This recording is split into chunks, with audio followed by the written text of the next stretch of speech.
J'ai marché longtemps sous la pluie, l'orage et le vent. Je voudrais savoir l'origine de ma peine. J'ai marché longtemps. Nous marchons sur un chemin de braise. Nous avons peiné. Nous avons les pieds crevés par ces routes désaxées. Nous avançons vers la montagne de Dindé-Fielo à côté d'obscures termitières et autres niches de reptiles.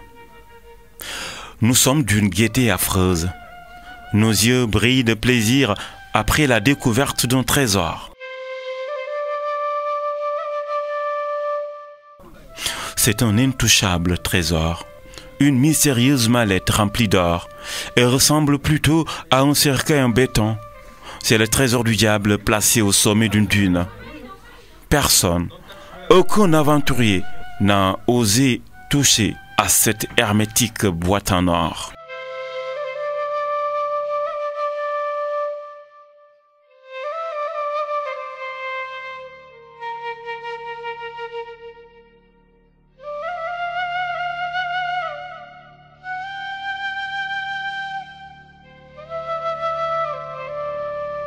L'or est banni ici, mais très recherché dans l'autre bout de ce bled.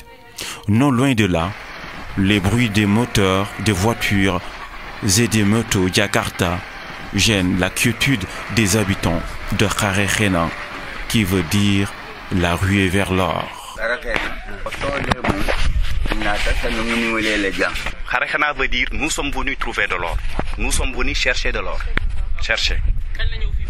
Donc,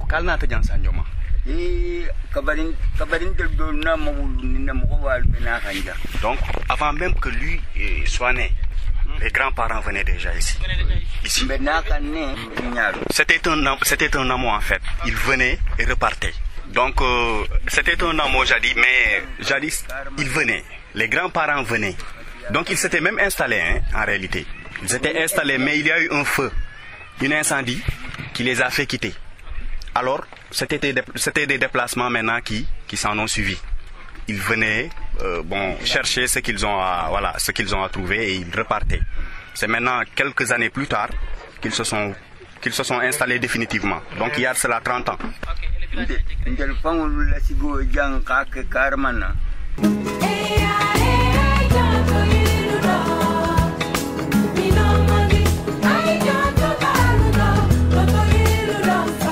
En moins de 2 semaines, plus de 7000 personnes débarquent dans cette zone.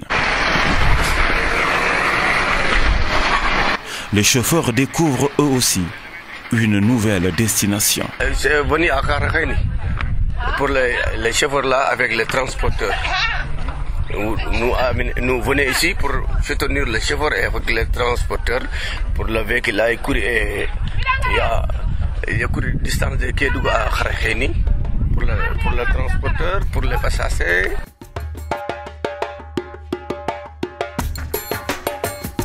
Dans ce village situé à 90 km de Kédougou, les colons de l'or envahissent les autochtones. Des dizaines d'habitations en paille, appelées Niafa, y sont construites.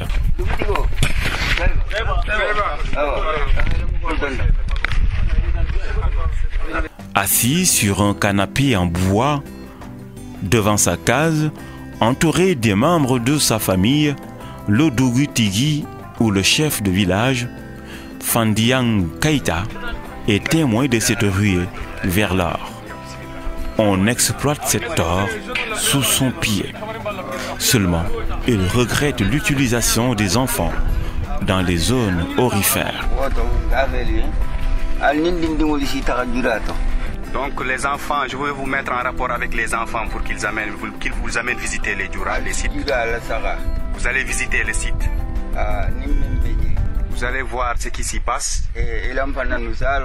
Comme ça, nous aussi, nous serons sensibilisés. Et je prie pour tout le monde Pour que le Sénégal puisse accueillir le développement, son développement mérité.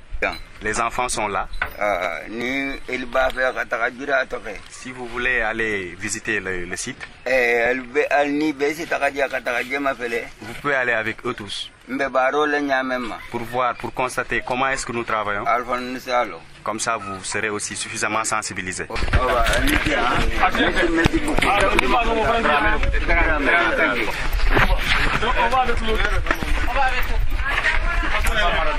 Le maître des lieux nous montre la voie des Djoura. C'est trop profond, d'une hauteur de 25 mètres, creusé partout dans cette partie du pays. Un jeune de la localité nous y mène.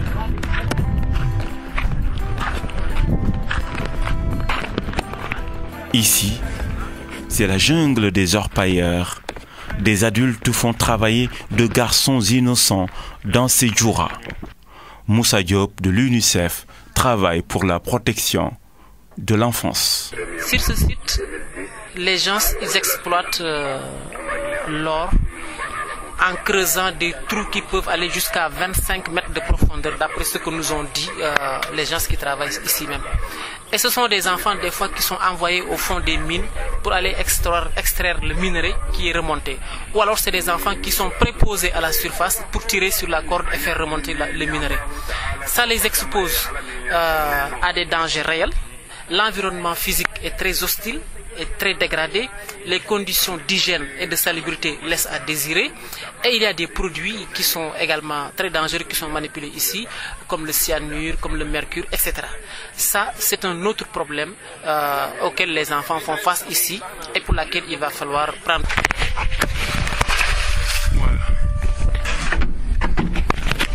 Des enfants à la peau noire et masque rouge, l'argile couvre tout leur corps. On n'aperçoit que la couleur de leurs yeux creux, les pieds mouillés et tordus. Ils accrochent sur leurs frêles épaules une vieille corde, un seau désuet, une sacoche usée. Quand on a quitté venu ici, nous n'avons pas trouvé d'abord. Mais vous n'avez pas trouvé. Vous sortez de quel village? Samrambougou ou Douta ou Samrambougou. Samrambougou, voilà. Ah, il vient de Samrambougou. Il vient de Samrambougou. Ok, vous avez trouvé là-bas? Voilà, on a gagné un peu. Combien vous avez trouvé là-bas? Bon, on n'est pas gramme un peu, bon, c'est pas beaucoup quoi. Combien de grammes? 10 grammes. Ouais. Ils tiennent à la main une bouteille d'eau chauffée par le soleil de mercure et une pique, une torche attachée au cou. Et après vous allez retourner là-bas. Voilà, si quand Dama a dit, on m'a cotisé ensemble quoi. Quand Dama, on a trouvé l'eau là, on m'a cotisé ensemble quoi. Pour payer. Voilà. Okay. Pour manger. Vous avez fait les bancs au Mali? Non. Hein? On a fait un Franco là. Jusqu'à quelle année? Jusqu'à 2000. Je sais pas. Ils ne sont pas les seules victimes dans cette zone où les forces de sécurité sont absentes. On y trouve de l'or, on offre son corps ou c'est la mort. Autrement dit, c'est la sueur, le sexe et le sang. Je fais business ici, travailler ici, quelqu'un de donne moi 2000 francs, 3000. Moi, tu fais besoin de quelqu'un, tu veux prendre ma laja, c'est ça. But the business là, c'est pas bon pour moi. Tu te prostitues? Oui, c'est prostitution. La vie des trois aventurières originaires du Ghana et du Nigeria en est une parfaite illustration. Elles sont tresseuses, étudiantes et basketteuses, âgées entre 18 et 25 ans. On leur avait promis le paradis. Elles sont devenues prostituées et se retrouvent dans l'enfer de Kharachena. Ici, il y a beaucoup de gens, il y a beaucoup de bandits. Beaucoup de bandits. Ali Baba, tout, entre les gens frappés, tout. Il n'y a pas de business ici, il y a rien. Les gars font notre Dieu, nous sommes fatigués ici. L'Organisation des Nations Unies contre la drogue et le crime veut y mettre fin, selon Issa Saka, coordonnateur au Bureau Afrique de l'Ouest. En fait, nous avons un programme d'assistance directe à des filles ou à des personnes victimes de traite. Donc il y a des fonds qui sont prévus pour identifier ces victimes-là, qu'elles sont en réalité, pour les accueillir au niveau du centre d'accueil qui a été ouvert à cet effet, qui va leur permettre de faire la recherche de famille s'il y a ce besoin-là et qui va éventuellement les aider au retour en famille. Donc je voulais les informer de cela et pour leur demander si quelqu'un est venu les informer de ça, puisqu'elles nous ont dit qu'en fait elles ne cherchent que 100 000 francs pour retourner. Alors si ce projet est disponible, ça veut dire que l'information n'est pas encore arrivée à eux, donc je voulais leur apporter cette information-là et voir avec eux comment on peut faire pour qu'effectivement ce retour-là se fasse dans les meilleures conditions. Ici, il se passe souvent des batailles rangées entre orpailleurs de nationalités différentes. Ils se tuent et se massacrent. Certains y laissent leur vie de manière cruelle. Des bandits armés y font souvent éruption. Les jeunes du village s'organisent en mettant en place un comité de vigilance et ces préposés à la sécurité sont appelés des Tumbulma. Il dit comme c'est un nouveau site. Justement, il dit qu'il y a des gens, n'est-ce pas, qui donnent l'apparence quand même de véritables criminels. Mais ils ne sont là que pour constater pour le moment, comme c'est un nouveau site. Mais ce qui est sûr, il y a des gens qui paraissent, en tout cas, qui semblent avoir des armes.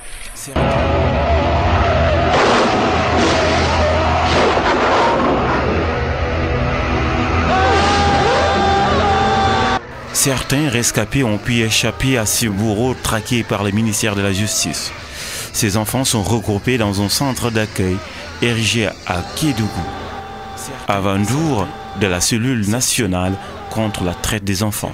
Mais vous savez, le phénomène des enfants aussi, c'est la mobilité de ces enfants est un peu difficile à canaliser. Quand quittant Harahene, la zone minière où il y avait déjà de nouveaux arrivés, vers un site qui était réputé avoir de l'or et qui était là-bas déjà pendant une semaine. Il y a des enfants qui ont été récupérés des mines qui sont en transit maintenant dans le centre. Malheureusement, ce n'est pas le cas d'autres enfants qui sont restés là-bas. Nous avons pu constater qu'il y avait des jeunes filles de nationalités différentes qui ont peut-être des difficultés pour partir. Ils sont déjà dans le filet de ces trafiquants qui les ont amenés là-bas et qui n'ont plus la possibilité de retourner.